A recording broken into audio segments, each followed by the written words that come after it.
Subcommittee will now come to order. And first, I'd like to take a point of personal privilege, if I might, here. As most of you undoubtedly know, it's been a very stressful few weeks back in my district. I've been on the ground in East Palestine, Ohio, this entire work period, hearing from the first responders, meeting with families in their homes, and working with a number of officials from local, state, and federal agencies, including EPA Administrator Regan, who I appreciate has made multiple trips to my district. In fact, he's there now, to help with the response and the environmental cleanup and the ongoing air, water, and soil testing after the tragic train derailment. And I want to thank my colleagues from across the aisle, those that have come to me and expressed their sympathy and their voice of support and asking if there's anything they can do.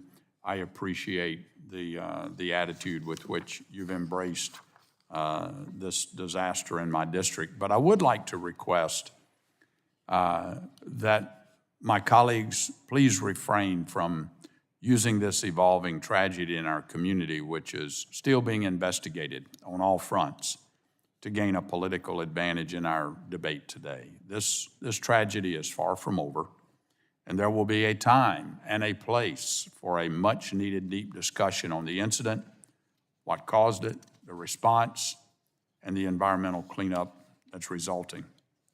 But any effort to tie legislation we're looking at today to what happened in my district would be false and inaccurate, because it's still an evolving situation.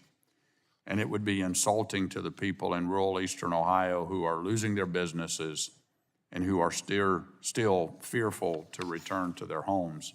We're planning a subcommittee hearing with the EPA here and others at the end of March to give all members of our committee a better understanding of the East Palestine derailment and the state of the response and cleanup efforts.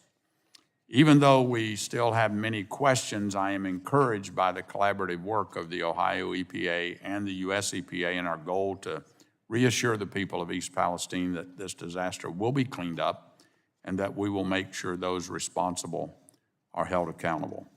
With that, let's get to the important business before us today.